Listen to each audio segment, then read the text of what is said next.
What's up, everybody? Welcome to GoJo with Mike Golic Jr. That is me. With me, as always, on the ones and twos, super producer Brandon Newman, my father, back from the depths, Mike Golic Sr., and on a Thursday, because we're just going to toy with the idea of what a Wilder Wednesday can be, our good pal Charlotte Wilder. Charlotte, how are you doing this morning? Good to have you back here for a Wilder Thursday. I feel like you guys did this so that if the Celtics lost, which they did, you could get some like real quality Boston sports radio out of me. Well, that I would say is very true. I had picked Boston to win this game, so I didn't think it was going to happen. I like doing this more for the thought of everybody expects it to be Wilder Wednesday, and we just want to keep everybody on their toes and maybe rarely have you on a Wednesday. Ooh, that almost becomes like a Lebitard style bit, yeah. Yeah, exactly. Where when I do show up on Wednesdays, people are like, "Wait, is it Thursday or Friday?" And I Right. like that. I mean, I love your listeners more than anything, but I also do like messing with people just a tiny bit, maybe even more than that. This is like when the Lebitard show moved from afternoons to the 10 to 1 slot and they kept doing the club, even though no one opens up and goes to a club at 1 o'clock in the afternoon. Although maybe in Miami, that's a little bit of a different case. And we do have a great show for you today, as Charlotte mentioned, considering what happened last night. As always, make sure you download, subscribe, rate, review, leave us the 5-star rating. Check us out on the DraftKings YouTube channel, where you can see me and Dad covered head to toe in Team USA gear since we've been out here in Colorado Springs and we had access to the store. You can also watch that on Samsung TV Plus live 10 to 11 a.m. Eastern Monday through Friday, on Samsung TV Plus Monday through Friday 10 to 11 a.m. Eastern. I'm mixed up on time zones right now. Yeah. Also on DraftKingsNetwork.com. We got plenty of stuff to get to. A renamed Weinermobile, one of the strangest fan decisions in sports. But starting off, Charlotte, we do want to give you your opportunity to mourn publicly because the Celtics were doing it. They were up at halftime. Everything looked good. And then the third quarter from hell happened. Miami's highest scoring third quarter in postseason franchise history dropped straight on your guy's head. And now you're in an 0-1 hole, which Boston this postseason, very weirdly, 4-4 at home. Not really a thing to sell. So Charlotte, for one of your favorite teams in the NBA here, how are you feeling this morning? What's going through your mind? Okay. First of all, I caught that, one of my favorite teams. This is going to be the death of me. The Boston Celtics, I bleed green, Mike. I bleed green. Yeah, so, okay. Trying to collect myself and my thoughts. Last night was like going to a really great dinner, a dinner that you've been really excited for and you can't wait for, and then the first two courses are just like the best things you've ever tasted. And say you're a young-ish woman sitting at home on her couch eating this dinner, you might be just sort of smiling to yourself, or maybe like texting everybody you know who cares about the Celtics, like, how amazing is this? I mean, about the dinner. And then the last two courses come out, and it's the entree and it's a dessert, and it's like, not only is it not good, it's literal dirt. Like, they just put dirt on a plate, and nobody even served it to you. It just, like, they don't even serve you the dirt. I'm sorry. Look, it's game one. It's game one. I don't think this is apocalyptic. I don't think the Celtics are out of it. This team has come back from a lot this postseason, as we saw, especially in Game 7 against the Sixers. But I do not understand how Jason Tatum has 5 shots in the second half and Joe Mazzulla just seems to not do anything, as everybody is floundering out there while the Heat score 46 points to their, 25? I mean, 40, yeah. So I'm good. I'm great. Everything. You know, you mentioned Tatum and 5 shots in the second half. I think you have to go the one step further. He didn't take any. Yeah. No shots in the fourth quarter. How is that even possible? And I know they were playing tight D on him. He had a couple of turnovers as well. But still, it's Jason Tatum. You're going to find a way to get a shot. So that really surprised me an awful lot here. And, you know, this is a team that, 2 days before the game or a day before, I forgot which one it was, Al Horford went off on them in practice, saying they weren't focused, they were a little lackadaisical, maybe not taking it serious enough. But as you mentioned, Mike, they had a 9-point lead at halftime. Right. So I do this in football all the time when I'm calling a game.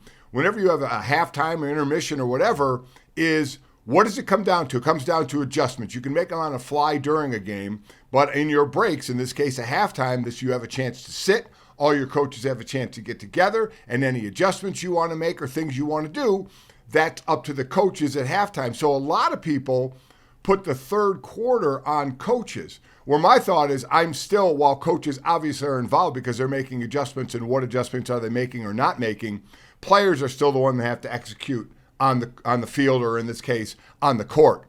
So Boston has a lead by 9. They come out in the third quarter after a break, after adjustments, after a rest, and just get steamrolled. So obviously Miami played well better than them in the third quarter, but are people going to put it more on Joe Mazzulla and what he did in the locker room, or the players for maybe thinking, we got a 9-point lead, we're in control of this game, and maybe they came out just a little bit flat? Well, you talked about players and people being pretty candid about the situation in that locker room. Jaylen Brown came out after that game. It's like, we just did not come out. We played the second half like it was a regular season game, was how I'm paraphrasing here, but it's how he referenced it. He goes, I don't know if we thought we were too cool or what, but they came out in the second half and let their foot off the gas pedal. And don't get me wrong, in regular season games, going in with big leads, and in the NBA, 9 points is not some insurmountable monster lead. We saw much worse than that in the Western Conference Finals Game 1, where Denver's up, molly-whopping them at halftime for the Lakers, and they come back and make that a 3-point game. And I guess that's the one thing, Charlotte, I kind of worry about with this team, is so inconsistent based on a player like Jason Tatum, who's got this otherworldly talent, at times inexplicably disappearing. Because you're going up against the human excuse destroyer on the other side with Jimmy Butler. In this postseason especially, you just can't kill him. There's not a spot where he's not going to be trying to destroy you. And 35 points later last night for a guy who, anytime he got near the elbow, he was drawing that extra defender and kicking it out. I mean, Miami shot over 50% from 3 in this game, largely because Jimmy Butler occupies so much space in their atmosphere anytime that he's in the lane. And so Charlotte, it becomes very weird, where the question I thought this morning was, are we now going to, because I don't feel like people have seriously done this up until this point, do we now have to start seriously considering the idea of a Miami Heat championship?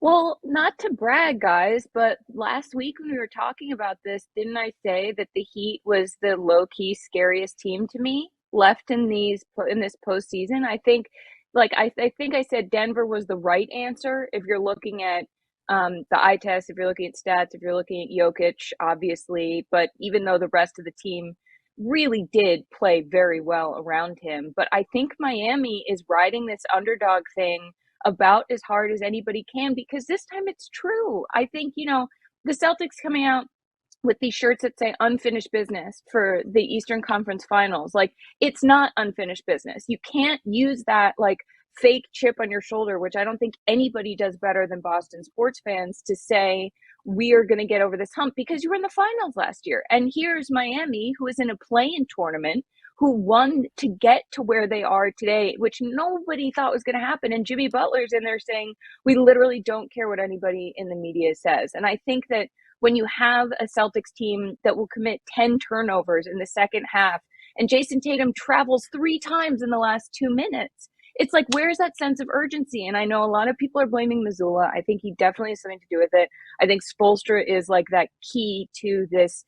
Eric Spoelstra, the Heat coach, is the key to what they are being able to do on some level. But it comes down to players. And you can't have Marcus Smart diving for every ball and then have Tatum just completely disappear. Yeah, I think the Eric Spoelstra point is a good one. That last series, Joe Mazzulla had a big redemption arc over the course of that entire series through 7 games, where by the end, he was being lauded for what he did relative to what Doc Rivers didn't do necessarily.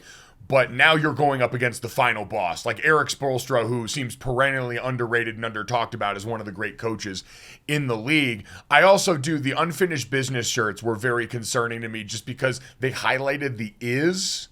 And so what was the premise? Unfinished is business? is it business is unfinished? I'm not really sure what they meant or why they felt like highlighting that was something to do in there. So confusing shirts make for confusing results and outcomes. Oh, yeah, when everybody tries to come up with that slogan, for we got close, but we didn't get there. So what's our slogan, going to be in this?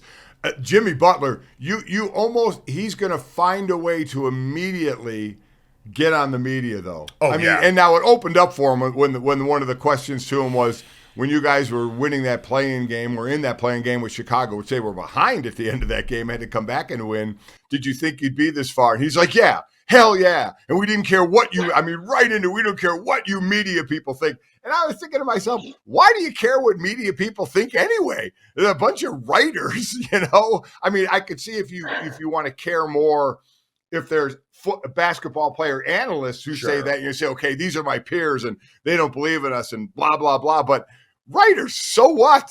So what? No offense, Charlotte. No offense. Yeah, wow. Yeah. Saying that right to a writer. I'm literally right here. It does sound a lot like something someone who cares a lot about what the media thinks would say. Just saying. Yes. Just putting that out there. You figured me out when I would give a side eye to the media. Yeah. I'm not mad. Don't tell the media that I was mad. Do you know what I mean though, Charlotte? I mean, I sorry. Now I feel bad. Yeah. See, look what you No did. hard You know what? feelings. I'm gonna bail you out and Okay. then turn this into another question that I have coming off of last night. We're gonna play a little game that I like to call "Which of these things is weirder?" Coming up next.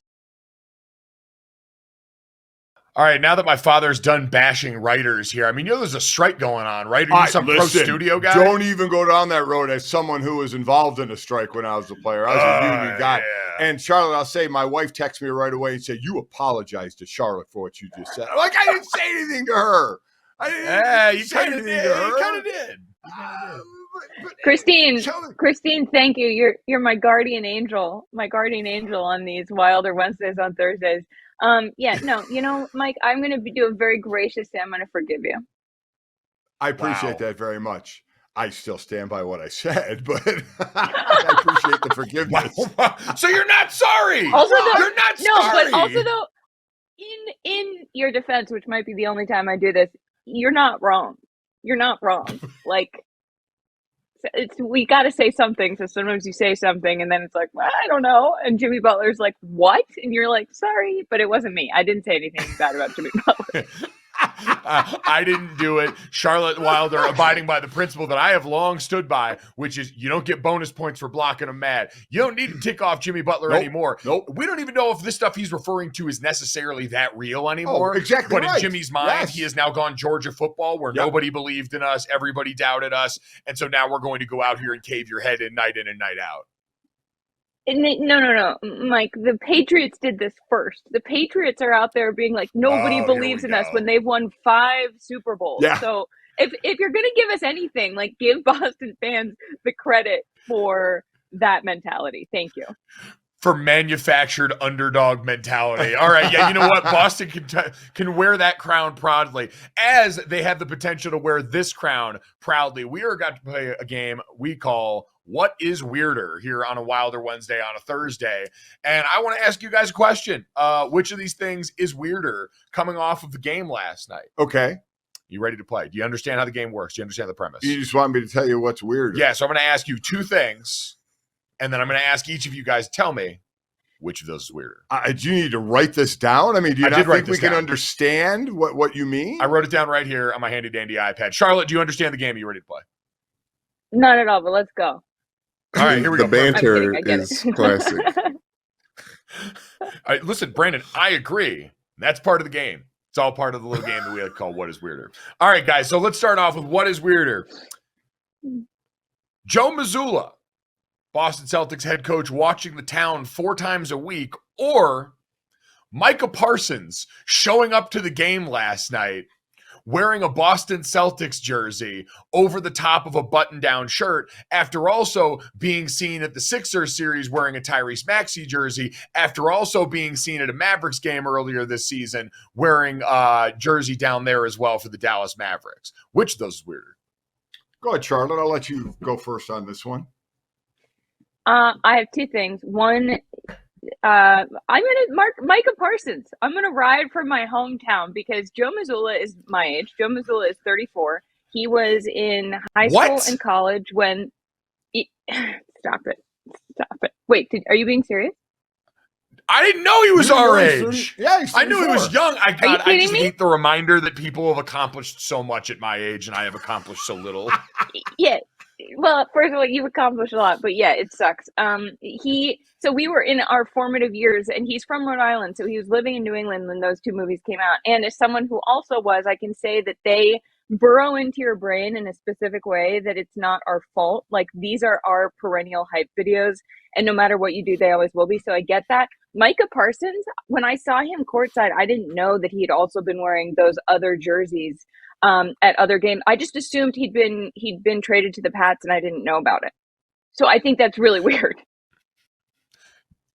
I am going with Mazzulla on this one. Listen, unless Micah Parsons has declared one true love of a team and is then just wearing a bunch of side jerseys, I don't care if he wears all the jerseys. There is not a movie in this, and I'm one of those guys that anytime I'm going through the channels and like Armageddon comes on, I'll watch it and finish it. But I would never choose to start Armageddon and watch it 4 times a week. For those who don't know, Joe Mazzulla watches The Town, this reportedly 4 times a week.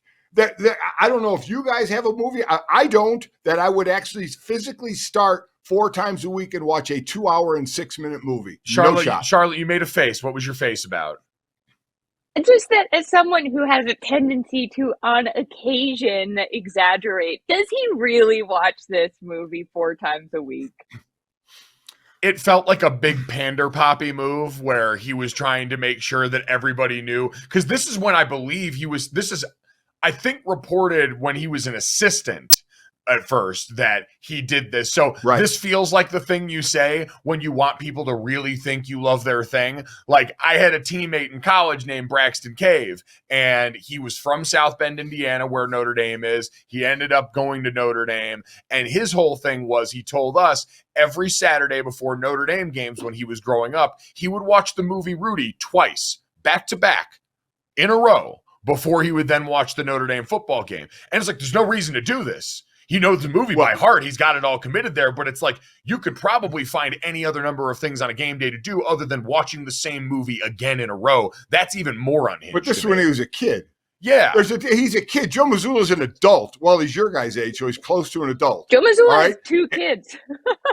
Yeah, he's close to an adult. That was more a rip on you guys because. Wow! As if you haven't attacked Charlotte enough today. And listen, I believe that he watches it 4 times a week, Charlotte, because it was reported and it was written, and I believe what reporters and writers do. I'm fans of them, and I think they write and report the truth. Got respect for the craft. So there you go. I mean, why? I don't know why you're doubting the own people in your industry. I don't. Joe Mazzulla watches The Town 4 times a week, the same way LeBron James reads all those books during the playoffs. It's just a thing to talk about. Wow. That's so true because Joe Mazzulla famously showed up to the press conference with the "Whose car are we taking?" line from The Town written on a shirt. I would wonder, and this is probably not the time where someone from Boston media is going to press him on this, but in the name of journalism, I would love if, when people ask LeBron James about his favorite quote from or his favorite passage from this book, if people could just go up to Joe Mazzulla at one point in a press conference like, "Hey, Joe, name another line from that movie. Name any other line from that movie. Tell us what your favorite part of the movie is besides that very pivotal, famous scene with Ben and Matt." So that's what I want someone, again, as we talk about the writers, reporters, people doing the Lord's work, I need someone to have the courage to ask that question. And that concludes our first ever round of Which is Weirder? Here on GoJo. If you enjoyed it, download, subscribe, rate, and review. I do feel like Micah Parsons is getting off easy here. He's a guy that there are times he grew up in the Twitter era, so we got receipts on him going back and tweeting about my Warriors and doing all those things. Because I can understand, as someone who is professionally sports agnostic and even college-wise, I'm a sucker for gear. Like, I'd imagine, and he made the point, he did not pay for that Boston Celtics jersey. Now, the crime he committed was putting it over the top of a button-down shirt like some sort of 24-year-old frat star. That, to me, still does not totally compute as a look. I've never understood the idea. Charlotte, correct me if I'm wrong here. The sports jersey, specifically a basketball jersey, over a button-down collared shirt is a bad look, and people shouldn't wear it. Awful. Awful, awful, awful. I am all for do whatever you want, wear whatever you want. Don't wear this. Don't do this. It was not only was it a button down, it's like one thing if it's that particular kind of like finance blue or starched white where you're like, oh, this guy is just the absolute worst and he came from the office. But Micah Parsons was wearing, it was a blue plaid. It was a plaid shirt with it's like, it just, a hoodie would be fine. Like if you're going to be cold, put on something normal. And he's cool and young and rich. Yes. So he knows on some level, and he just decided to troll all of us. All right. So, Mike, you just said it there. He's cool and he's young. So I'll ask you both, since you guys are young, certainly younger than me as well, how much leeway do you get when you are a superstar? And he is a superstar, right? And he is a well-known, he's one of the best players in the league. So he's out there. So how much leeway do you get in just what you said, Charlotte? Any normal person wearing that is going to get destroyed. But because it's Micah Parsons, while you guys are still jumping him, how much more leeway and slack do you get because you are a star? Oh, see, I don't think so. I think because it's familiar, it's like how people rip golfers because everyone can go out and play golf. So you've got some familiarity with it. And so you can kind of enjoy that connective tissue. He wore one of their outfits. He wore a fan outfit to that game. Most of the time when rich young players dress up, it's like James Harden showing up in the all denim giant Janko jeans outfit. Like, none of us have any idea what that world is like. We don't dress and live like that for the most part. And so it's so foreign. We're like, I guess that's just fashion now. So you've got to go full oppo if you want to get leeway. Because otherwise, if you start dressing weird like us, then you're going to get this result where I saw Matthew Judon was roasting him for wearing that jersey too. It's all out there. So Charlotte, I think that's the key is you've got to go so off the wall if you want any leeway, because you've got to just like disturb us with confusion. You have got to shock and awe us in this. I do think, though, that I might have gone full circle on this whole thing now that we've been talking about it. I think actually maybe it was very brave. Maybe it was very brave of Micah Parsons to wear something that like the worst, most fashion unconscious fan would wear and show up like that. Like maybe we're ripping him. Maybe we should be congratulating him for so thoroughly assimilating. So I brought up my wife already once in defense of you, Charlotte, and I will bring her up again. She is asking the question, because obviously you see him sitting in the front row of these games. What if he was going dressed like he was, and because he's Micah Parsons, when he got there and sat down, the team gave him a jersey. Sure. And he just said, okay, that's cool. They gave me a jersey. Let me just throw it on to show I appreciate the jersey. So he didn't like, when we rip people for going out at night in an awful outfit, we're like, didn't you look in the mirror before you went out? Maybe he didn't have it when he went out. So if that if that's the fact, are you going to cut him more slack that he's just being nice and putting on a jersey the team gave him? I could cut him some slack. I mean, Charlotte's already dubbed him a hero of fashion now. So I think this tone has changed entirely in this conversation where we've galaxy brained ourselves into this. And now all I want is for Micah Parsons to embrace his role as the sports heel, because Matthew Judon called him the NFL's LeBron, famously switching hats and constantly ducking and going teams. He said he was worse than Drake was his line, which I know is why I hear Brandon's voice right now, because Brandon's Drake defense radar is going up and he's got to make sure that his king is taken care of. But I don't want him to become either of those guys. I want him to become the NBA's Rob Lowe, where the next game he just shows up with the hat on in the stands that just has NBA logo across the front of it. I think that needs to be his final form, Brandon. Yeah, I think him just being a general basketball fan could be fun for him to try on, but I don't give him any pass for not taking that button down off, showing everyone his abs that he always wears anyways, and putting the jersey on over it. He should have done no shirt, just jersey, like a rapper. Sorry about that, Yeah. John Morant. But I do feel like there's like the when you're at a convenience store and you just got to try the shirt on, you don't put the jersey on top of the shirt because you don't know how it's going to look. It's going to look like it does look, and you get rolled for that. That, you know what? The best point about that whole thing is something I've always said. If I had an upper body that had abs, I would go shirtless as much as I possibly could. So I would have no problem standing up right there in the front row and taking my shirt off. I definitely would have oiled up before I got there to make it look even better, and then put the jersey on, not over like the shirt. So I actually like the Kim K that picture, like what you did with the Kim K picture. God. You oiled up for that. You're damn right. Actually, Mike oiled me up for that. That is untrue. And why would you even want that rumor out there? I did not use the pit roller. Mom did. What is wrong with you? Oh, that's right. You took the picture. Yeah. That's right. Never mind. I forgot. It's been a long time ago. My wife oiled me up with a paint roller. And so you were just going to casually walk out here and accuse me of oiling up my dad to take a picture that's haunted me like the plague. It did haunt you as the photographer. Yeah. It's like that game, the Alabama loss, the whole Manti saga, and that picture that have followed me around for the rest of my life. How dare you? Charlotte, I'm sorry you had to hear that. Family-friendly podcast. I mean, TV show. I mean, this is a show for the people. I mean, there's nothing sexy about saying my wife oiled me up with a paint roller. I mean, you know what's less sexy? My son oiled me up with a paint roller. That's my fault. That's my fault. Called Child Protective Services on you as me, a 25-year-old. You were really traumatized with that whole thing. Yes, and I'm more so now because how you internalized it, apparently. What the hell's wrong with you? I said it's years ago, man. That's what happens when you get older. You forget some things. Oh, my God. This is, oof. Mike, all right. Put us back on track. I'm sorry I derailed. Yeah. All right. Yeah. I'm going to back away from this slowly and ask the question as we look now. We are one game into each of these Eastern and Western Conference final series. The Heat are up 1-0. The Nuggets are up 1-0. They were very different games in how they went down, right? The Nuggets, they're on their home court. They defend their home court in a game where the Lakers erased a big halftime deficit, pulled it within a bucket in the waning seconds.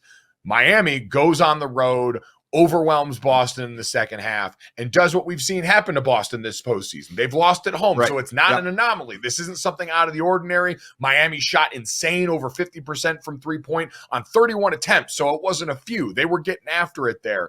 Charlotte, I'll start with you. Which of these results do you give more weight to? Which do you think is more indicative of the way that series will actually go? I kind of want to say, maybe this is recency bias. I think that the Celtics Heat is probably more indicative to how things are going to go, because we've also seen, like, even in the Knicks series, the Heat fell apart a few times. And I think there's a lot more unevenness in this series. I think that what we saw from Denver and the Lakers was, yes, the Lakers came within 3, but I also think that Denver was so dominant and everybody showed up and was, for the most part, more consistent than the Celtics were. They didn't blow the lead. The Celtics blew the lead. I think, we know enough not to count out a LeBron team. But, unless Jimmy Butler can sustain this level every game, I could see a little more unevenness, because to me it was a little bit more about execution on the small things. As I think Marcus Smart said after the Celtics game, he was like, we just sort of didn't want to do the little things in the second half. And I didn't see that as much in Denver, LA. So I think that I'll say I'm expecting Celtics Heat to be a little more of a roller coaster than Denver Lakers. I 100% agree. I mean, I don't expect Tatum to not take a shot in the fourth quarter anymore. I don't expect Miami to score 46 points in a quarter anymore. So you'll see some lows and some highs. We mentioned it. Boston is 4-4 at home, and Miami did what they did in every series this postseason. 1 game, 1 on the road. This is the third series, and they won the first game. So I do think this will be a bit of a roller coaster. I think in the West, it's going to be more consistent. I think down the line of the lineup, Denver has a better lineup. outside of even the stars. I trust Jokic to do what he did more on a consistent basis than anybody else left in the playoffs. The next in line would be Jimmy Butler, for sure. But Jokic, I expect that all the time, and I think he's got a really good surrounding cast as well. Now, they did blow a big lead, so, there'll be the thought process, Mike Malone, of, okay, how did that happen and what can we do to stop that? But I think this could be Denver's year if Jokic is playing out of his freaking mind right now. But then again, I guess we could say, well, we've seen this from him. He's got 2 MVPs that we've seen them do this, but they've never closed the deal in the playoffs. And the way he's playing right now in the playoffs, I just think he'll be consistent with that. I think he has a better supporting cast, and I think they will continue doing what they're doing. I think I didn't phrase the question right because you guys both actually agree with me that what we saw in the West is more indicative of what that series will be like, because it's, to me, the Denver Nuggets being better than the Lakers in a series where the Lakers are going to keep it close. Because on the other side right now, what we're having generally about the Boston-Miami series and what their players, the Boston Celtics' own players, Jaylen Brown, those guys you mentioned earlier in the week, the conversations there too, with Al Horford, it's a mental toughness conversation. And Jimmy Butler is going to win the mental toughness battle 9 out of 10 times. With the Lakers and Nuggets series, this Lakers team, as we saw in game 1, is not going to be deterred. You're not going to freak out LeBron James. He's seen everything you can see in a postseason setting. And so there might be games where they lose by big margins, but I don't think they're ever going to feel out of this series. They're going to be competitive, but the Denver Nuggets are ultimately a better team right now. And I think, like you said, this is Denver's season. This is their opportunity to do it. And so I think we could get a series that is close, but where Denver is ultimately better, versus with Boston, they've been so Jekyll and Hyde this year. I'm not sure what to do with them. This Miami Heat team, again, the question that I asked off the top of the podcast was, do we have to start actually wrapping our mind around the idea that they could win the championship this year? Because all along it's felt like, hey, the Miami Heat, great story. Wow, they've managed to defy everyone's expectations. And you even have Mike Ryan down in the Levitard show, one of the people on Heat Island that basically looked at the last series where the Heat and the Knicks were coming off and said, whoever came out of that is not going to be a team that has success in the next round. That's not going to happen. And yet they came out in game 1, defied the odds on that, Charlotte. Yeah, I don't think that's true. I think the Heat are a serious contender, and I think that they have everything that you need in terms of environment to facilitate that success. I think Heat culture is such a funny phenomenon to me because people talk about it as like this sort of kind of toughness and grit and never give up, and you've got everybody rooting for everybody, and Spoelstra's helmed it, and Pat Riley's grown this thing, and you want to laugh, you want to be like, okay, all right, like, sure, Miami, calm down. And then you see a run like this and you're like, oh my God, is this real? Like, I feel like this happened to me in 2020. This happened last year where, sure, the Heat lost, but you're like, oh my God, they're doing it, and they're doing it in a way that, like, at what point are we going to learn that this isn't an anomaly, that this isn't like a 1.2% chance of making it to the finals, that Jimmy Butler is so real, is such a unbelievably dogged, never give up guy in a way that's a serious thing to contend with, because not just because of him, he's a great player, but that then like creates this groundswell that carries the rest of the team and gives them this real idea that they can do it. And I think the most dangerous thing is a group of people who have been counted out and who genuinely believe, because they have proved it to themselves, that they can be here and that they can win. And especially with the Celtics being as erratic as they've been, I think there's a real chance. I mean, this is one of those where all of us on the outside use that term, Miami's playing with house money, because nobody expected them to be there. And Jimmy Butler quickly turning that around and using that as a chip on his shoulder to say, you can all think that, but we're not. We knew we could be here. It is interesting that Jimmy doesn't get the benefit of the doubt that we give to some other superstars. And this, I think, more applies to people that win a championship, because once you do that, we kind of look at the regular season differently for you, right? Where we say for some guys, well, the reason this team is not giving max effort, and this is really like a LeBron James phenomenon where he's only going to go so hard during the regular season because he understands this is a long game here. And if you're planning with the NBA playoffs in mind, making it to the finals in mind, you've got to be able to sort of stage your energy, time the release on these things.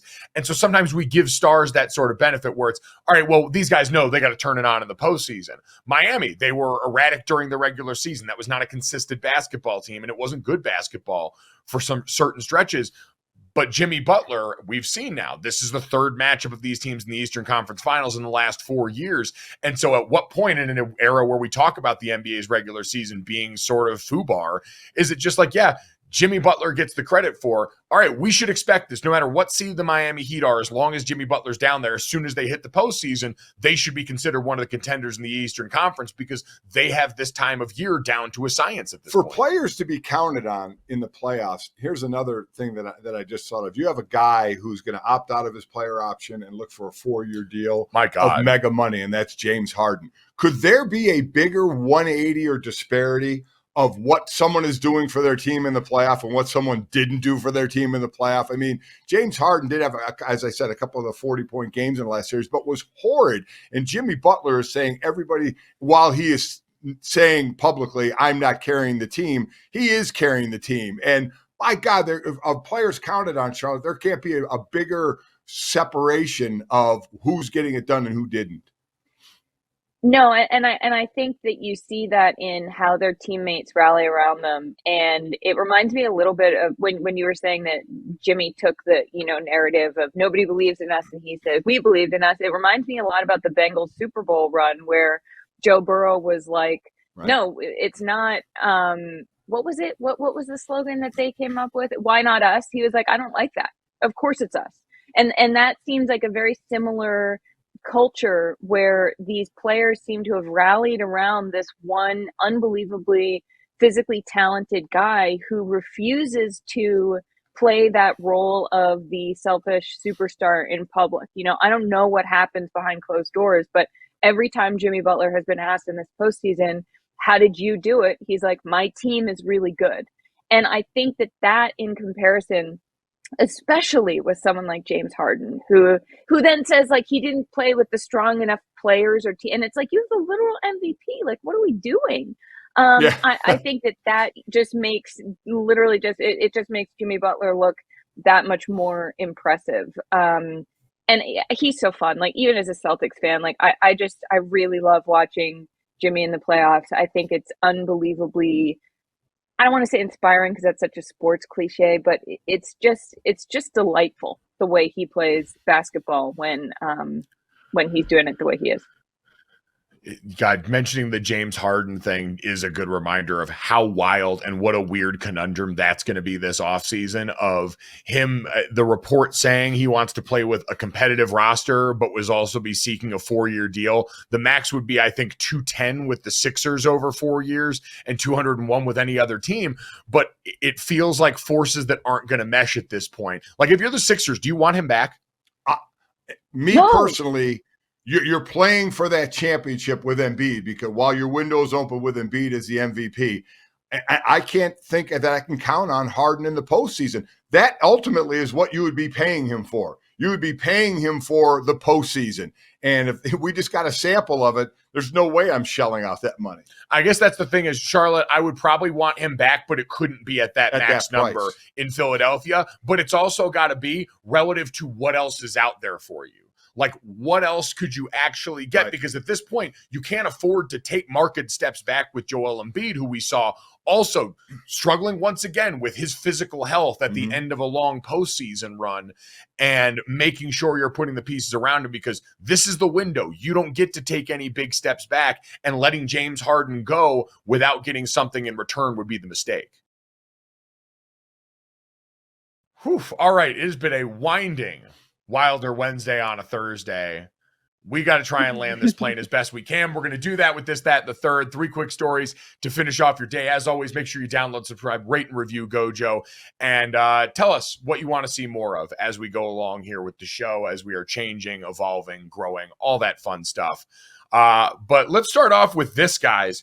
Big big time news for the college football video game crowd here, as we saw the report the other day that EA Sports is letting FBS football players opt into the 2024 video game that's expected to be released next summer. They partnered with One Team Partners to help facilitate the college athletes NIL into the game. Basically, kind of a group licensing thing where they're trying to figure out, is it going to be done on an individual basis? Is it going to be one large sum that is then paid out in even amounts to all the players? Similar, Dad, to what happens with Madden in the NFL, where every player gets like a 10 grand check at the start of every season for their name, image, and likeness being used in that game. So the game is going to be set to be back, and players are going to have that choice of, do they want their name to appear in the game, or do they feel like they're not getting their just due, and then they can just be a nameless gray face? So two things. Now, if I remember correctly, you and Jake and your classes, you guys got checks, right? So we got checks as a part of the O'Bannon lawsuit. Right, yes. right. About video games. Yeah, about right? our name, image, and likeness being used in the game. So now it's come back to, I'm not sure why you would say no if you're not doing anything and you can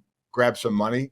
So if you're a player, I'm not sure why you would turn it down unless you feel you deserve more money than just splitting it square. So I think this is a great thing. And now you'll get the actual faces of the player. They're talking about scanning the faces. Now they're not going to do it for every player and every team, but you're going to see a more true likeness of that player. But you get to be back in the game. And I think it was on principle that we understood what was going on was wrong. And now, while it's not massive dollar amount, Charlotte, it's this opportunity again, one of our favorite pastimes when we were in college, because 2014 was the last time the game came out. And every year when the new game would come out, we would all run to it and we would go check our character, check our ratings, check to see what they got wrong. They made some of our white teammates black and black teammates white and vice versa. So hopefully they figured that out this time around. But Charlotte, the things you're going to be able to do in this game are going to be incredible. We're in the portal era, the NIL era, all these things that you're now going to get to factor in. The idea of teams from years that got lost in the fray when we didn't have the game.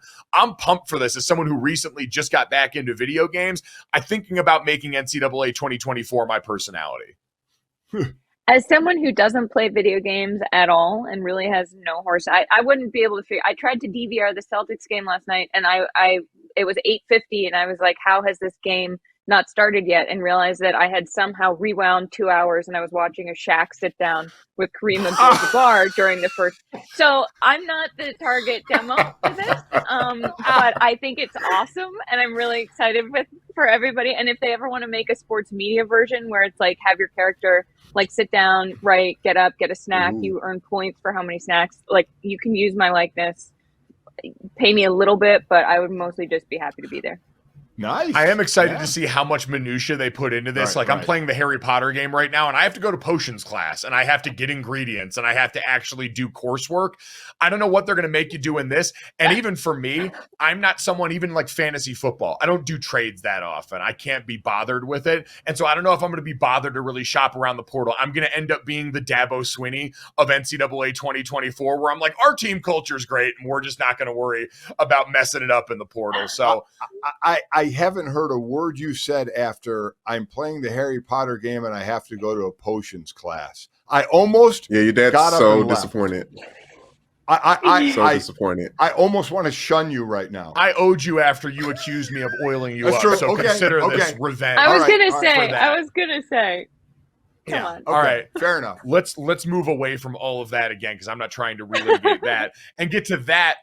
Speaking of college sports, it sounds like the ACC is optimistic on reaching an agreement on a new revenue model. Some of the top teams in the ACC, which I saw referred to themselves as the Magnificent Seven, the top brands in the conference, were worried about the details of their television deal with ESPN, a deal that goes well into the 2030s, and how it's no longer competitive with the likes of the SEC, the Big Ten, as those media rights deals are going to kick in.